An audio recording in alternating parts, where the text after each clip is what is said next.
Welcome. Thank you for being here with me today. Let's talk about cyberspace and the possible harms it can have in North American society today. Also, this video is for educational purposes only.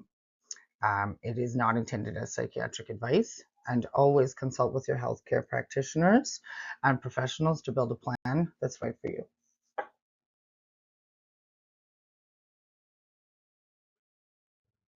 The Canadian Centre for Addiction explains internet addiction as a problematic use of the internet that affects millions of people worldwide. You can imagine every person in possession of a cell phone, laptop, or streaming device to be at risk for its addiction potential. It refers to excessive or compulsive use of the internet that interferes with daily life.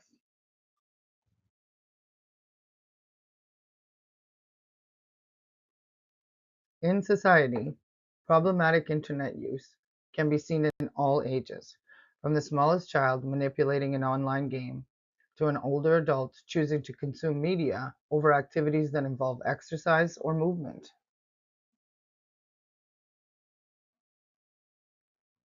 Certain people are at a much higher risk of developing symptoms. If they are young adults aged 18 to 29, individuals with ADHD or mental conditions, persons experiencing loneliness, and trauma survivors are particularly affected by subject matter on the internet. Heavy use of technology can be detrimental. It can impair focus, resulting in poor performance at school or work. It can also make it more difficult for people to communicate normally or regulate their emotions. They spend less time on non-internet related activities at the cost of relationships with friends, family, and significant others. It can be particularly harmful to a developing brain as excessive screen time decreases focus and attention span, while increasing the need for more constant stimulation and instant gratification.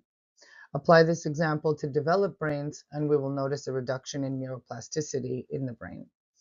Those who use the internet excessively may feel anxious if their access to their device gets restricted. Symptoms can include staying online longer than intended, lying about the usage.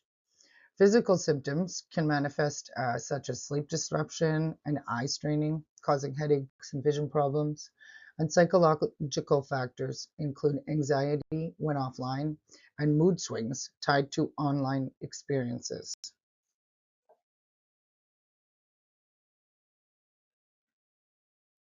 The mind considers the images it is viewing as real life content. Even though you know you're watching the TV, your synapses do not. You can begin to identify or associate with the media you consume. Certified addictions counselors, like Seth Fletcher at the Canadian Centre for Addictions, recognizes the warning signs and says identifying these behaviors early makes all the difference between manageable habits and life-altering dependency.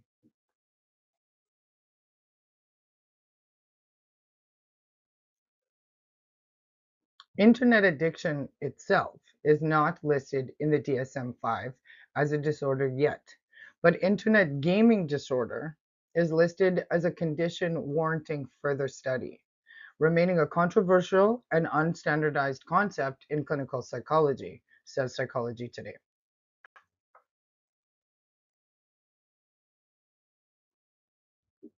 Because problematic internet use is not recognized by the DSM-5, there is no specific treatment for the behavior disorder that accompanies the use of internet in excess.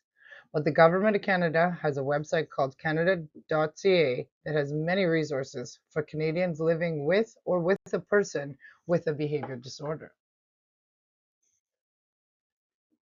Cognitive behavior therapies have shown a 70 to 80% improvement rate when measured against other treatment options like digital detoxes or gradual reduction strategies. Prevention is the best practice when considering problematic internet use behaviors. Limiting screen time, taking breaks, and getting regular activity are tools that can help interrupt the compulsion to view content.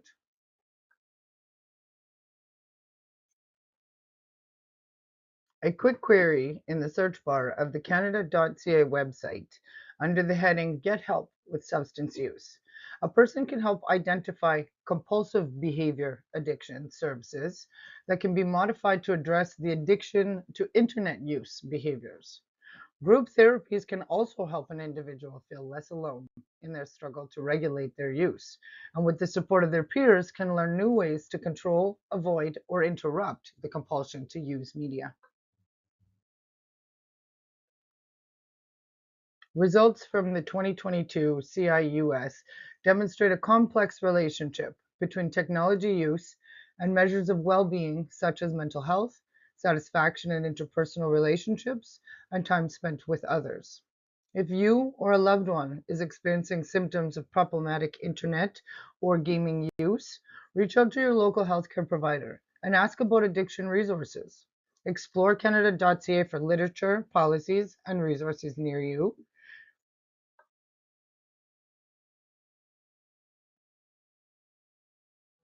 And be kind to yourself. It takes time to learn a new behavior.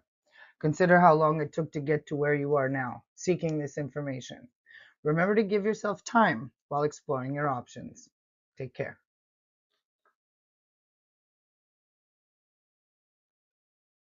For more information on topics like compulsive behaviors and internet use disorders, check out these resources for yourself. And remember to like and subscribe and keep up with the channel for more mental health and wellness information. Thanks so much, guys. We'll see you in the next episode.